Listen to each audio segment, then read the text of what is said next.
false narrative that gun owners are generally working class rednecks who distrust foreigners and have low educational standards than their liberal counterparts, with little worldly experience outside their Bible-built communities.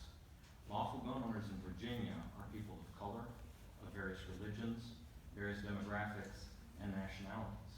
Before moving to Virginia, I lived in some very complex parts of the world. I lived in New York City for many years. I worked overseas in U.S. diplomat security. I lived in the Russian Federation for over 13 years.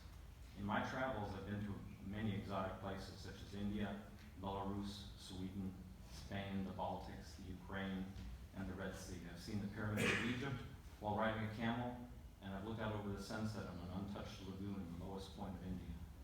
Coincidentally, I've seen around the globe where many governments make decisions only in the self-interest of their lawmakers and not in the interest of their own citizens.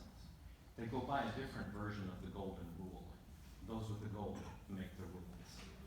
The citizen sense of independence and patriotism, community involvement, and trust in their leadership is not what we have here in the United States.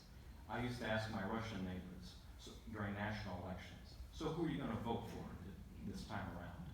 They would look at me with sarcasm, common Russian sarcasm, and say, David, you know the choice has already been made for us. Voting is just a show. It broke my heart every time.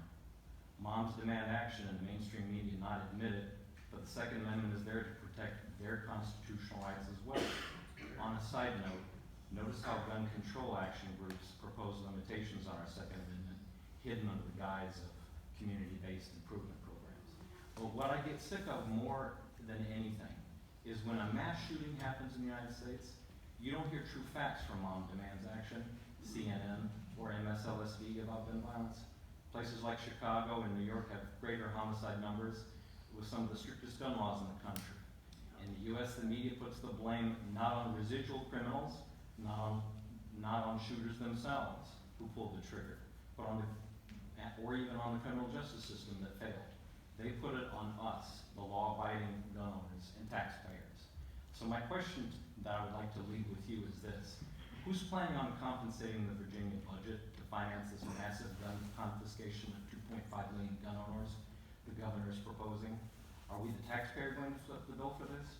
If so, would you maybe consider the money to be paid by those Virginia legislators, Moms Demand Action, or those of you who established the budget to implement it? Thank you, sir. New prison facilities, National Guard intervention, UN troop intervention, and massive infrastructure that would be needed. Thank you. Thank you.